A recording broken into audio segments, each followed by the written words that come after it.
افضل ترین دنوں میں افضل ترین کام. چلیے تو ایمان سے بات شروع کرتے ہیں. کون سا ایمان افضل ہے؟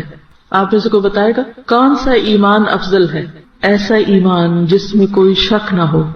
ابو ہریرہ رضی اللہ عنہ سے روایت ہے کہ رسول اللہ صلی اللہ علیہ وسلم نے فرمایا اللہ عز و جل کے نزدیک سب سے افضل ایمان وہ ہے جس میں کوئی شک نہ ہو. مسند احمد.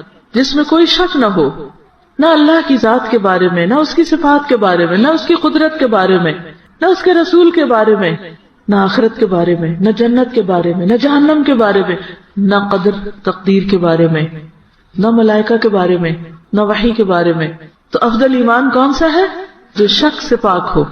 ابو ہریرہ رضی اللہ عنہ سے روایت ہے کہ رسول اللہ صلی اللہ علیہ وسلم نے فرمایا ایمان کے 70 سے کچھ اوپر شعبے ہیں، یعنی ایمان کے 70 سے زیادہ برانچز ہیں، وہ سب ایمان کا حصہ ہے.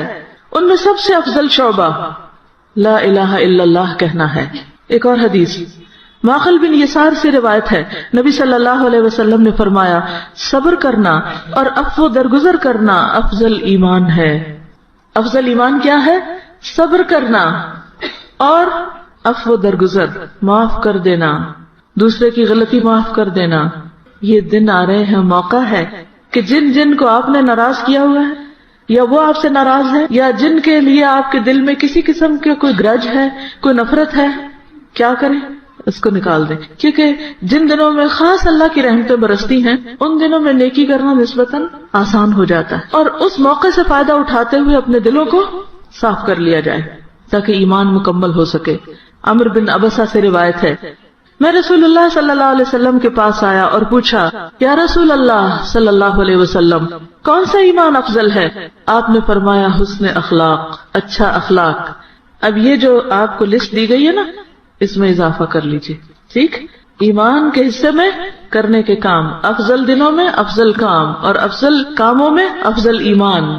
ایک اور حدیث عمر رضی اللہ عنہ سے روایت ہے ایک شخص نے رسول اللہ صلی اللہ علیہ وسلم سے عرض کیا یا رسول اللہ کون سا عمل سب سے افضل ہے؟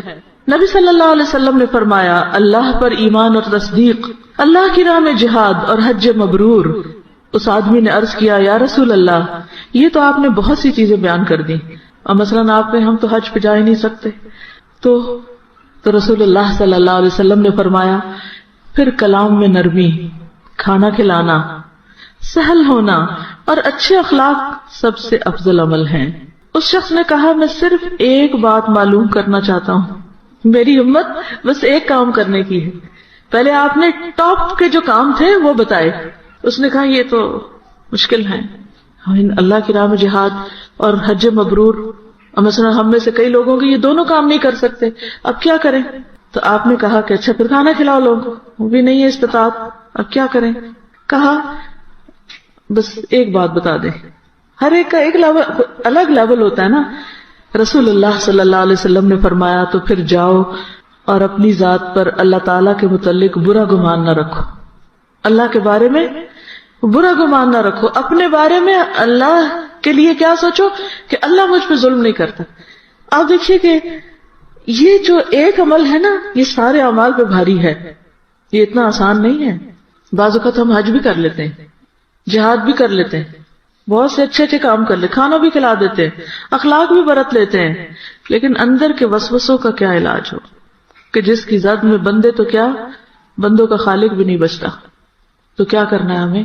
ایسے ایمان کی کوشش، ایسے ایمان کی دعا. کوشش کیا کریں گے؟ کوششیں تو ہماری فائدہ نہیں دیتی جب تک اللہ کا اذن نہ ہو. تو اللہ سے خوب خوب دعا کرنی کہ اللہ مجھے افضل ترین ایمان نصیب فرما اور میرے دل کے وسوسوں کو دور کر دے، اور میرے دل میں اپنی مخلوق اور خود اپنے بارے میں حسن ظن پیدا کر دے. کیونکہ حسن ظن جو ہے افضل ترین عبادت ہے، بہترین عبادت ہے. اللہ میرا گمان اچھا کر دے، میرے خیالات اچھے کر دے، میری سوچ اچھی کر دے. کیونکہ جب آپ کا گمان اچھا ہوگا تو پھر کیا ہوگا؟ اللہ کے بارے میں سوچتے جائیں گے اور دل محبت سے لبریز ہو جائے گا. کوئی تکلیف آ گئی آپ پر، کوئی تکلیف آ گئی بندے کسی کی طرف سے، مال کی طرف سے، بچوں کی طرف سے، کسی پیارے انسان کی طرف سے، تو اس وقت انسان کا پھر حال کیا ہوتا ہے؟ بعض اوقات انسان مایوسی میں جانے لگتا ہے اور یہ لگتا ہے دنیا اندھیر ہو گئی اور ساری دنیا بے وفاؤں سے بھری ہوئی ہے. کوئی بھی اچھا نہیں. کبھی ایسا خیال آیا اس دنیا میں کوئی اپنا نہیں, ماں باپ بھی اپنے نہیں, اور دوستوں پر تو اعتماد کرنا ہی نہیں چاہیے, اور شوہر اس کی وفاداری پر کیا اعتماد, اس پر کیا بھروسہ. ایسی کیفیات آتی ہے نا انسان پر کہ جب شیطان انسان کے اندر طرح طرح کے وسوسے ڈالتا ہے. اچھا ان کا نقصان کیا ہوتا ہے؟ ان منفی سوچوں کا نقصان خود انسان کو ہوتا ہے.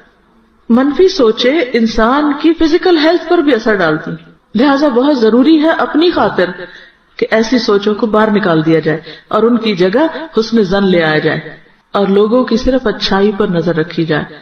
اور اگر بندوں کی طرف سے کوئی تکلیف پہنچتی ہے یا کسی بھی معاملے میں کوئی دکھ درد آتا ہے تو آپ کہیں میرے رب نے میرے حق میں بڑا ہی اچھا کیا ہے. امام ابن القیم الجوزی تکلیف کو میڈیسن کہتے ہیں, کہ کوئی آزمائش آتی ہے نا بندے پر تو وہ دوا کی حیثیت رکھتی ہے. جیسے انسان بیمار ہوتا ہے نا, ہمارے اندر نفاق آ جاتا ہے, شک آ جاتا ہے اللہ پر, دین پر, مختلف چیزوں پر, اور پھر ہم عجیب طرح سوچنے لگتے ہیں. ایسے میں اللہ تعالیٰ پکڑ کے کوئی جھٹکا لگاتا ہے, سخت قسم کا شوق لگتا ہے انسان کو. اس وقت دو میں سے ایک سوچ آپ کو آتی, ایک کہتے ہیں الحمدللہ, اللہ تیرا شکر ہے کہ تو نے اس ذریعے مجھے ہدایت دی, کیونکہ کچھ لوگوں کے لیے تکلیف ہدایت کا ذریعہ بن جاتی.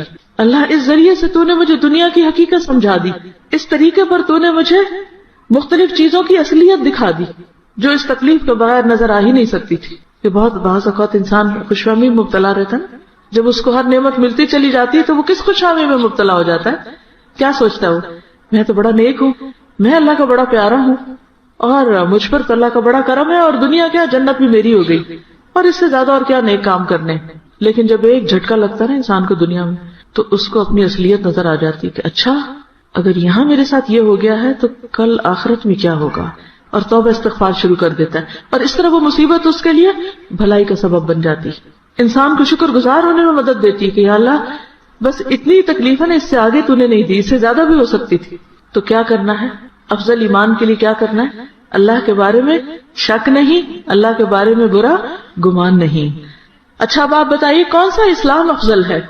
گڈ, جو وہ چیزیں چھوڑ دے جن سے کوئی مطلب نہیں. من حسن اسلام المرء ترکہ ما لا یعنیہ, انسان کے اسلام کی خوبصورتی یہ ہے کہ انسان ان کاموں کو چھوڑ دے جن سے اس کو کوئی مطلب نہیں, ان کو اپنی ڈکشنری سے نکال دے. عن ابن عباس افضل الاسلام الحنیفیۃ السمحہ, ابن عباس رضی اللہ عنہما سے روایت ہے کہ سب سے بہترین اسلام وہ ہے جو یکسو اور آسان ہو. یکسو اور آسان یعنی انسان پر شاق نہ گزرے. تو کوئی بھی کام جب آپ دلچسپی کے ساتھ اچھے طریقے سے, عمدہ طریقے سے کریں گے, اس کو انجوائے کر کے اللہ کی رضا کے لیے خالص نیت کے ساتھ, تو وہ سب سے بہترین کام ہوگا. اور پھر یہی بات کہ انسان غیر ضروری چیزوں کو چھوڑ دے. کون سی نماز افضل ہے؟ اول وقت کی نماز. پھر اسی طرح مردوں کے لیے جماعت سے پڑھی ہوئی نماز. حضرت ابو ہریرہ سے روایت ہے کہ رسول اللہ صلی اللہ علیہ وسلم نے فرمایا جماعت کے ساتھ نماز پڑھنا اس نماز سے 25 گنا زیادہ بہتر ہے جو تم میں سے کوئی اکیلا پڑھتا ہے. اور پھر اس میں صلاۃ احدکم آیا ہے, خواتین بھی شامل ہو سکتی ہیں اس میں, کہ اگر آپ مل کے پڑھ رہے ہیں تو اس میں آپ نے دیکھا ہوگا کہ عموماً کوالٹی بہتر ہو جاتی. جب آپ اکٹھے کھڑے ہوتے تو دوسرا آپ سے بہتر پڑھ رہا ہوتا تو آپ کو خیال آتا ہے میں کیا کر رہا ہوں, تو اس اچھی نماز پڑھنے والے کے اثرات آپ کی طرف بھی منتقل ہوتے ہیں. پھر اسی طرح آپ صلی اللہ علیہ وسلم نے فرمایا جماعت کے ساتھ نماز پڑھنا اکیلے نماز پڑھنے والے سے 27 گنا زیادہ افضل ہے. پھر اسی طرح جمعہ کے دن فجر کی باجماعت نماز, اس میں کون سی صورت پڑھی جاتی؟ عبداللہ بن عمر نے حمران ابن ابان سے کہا آپ نے نماز باجماعت ادا کیوں نہیں کی؟ انہوں نے کہا میں نے جمعہ کے دن نماز فجر جماعت کے ساتھ ادا کی ہے. عبداللہ بن عمر نے کہا کیا آپ کو یہ بات نہیں پہنچی کہ رسول اللہ صلی اللہ علیہ وسلم نے فرمایا اللہ کے ہاں سب سے افضل نماز جمعہ کے دن نماز فجر ہے جسے باجماعت ادا کیا جائے. پھر اسی طرح فرض نماز کے علاوہ باقی نوافل گھر میں پڑھنا زیادہ افضل ہے. زید بن ثابت سے روایت ہے رسول اللہ صلی اللہ علیہ وسلم نے فرمایا نماز میں آدمی کی سب سے بہتر نماز وہی ہے جو اس کے گھر میں ہو سوائے فرض نماز کے, اور نفل کے لیے خاص طور پر رازداری برتنی چاہیے, چھپ کے پڑھے. پھر افضل نماز تہجد کی نماز ہے فرض کے بعد.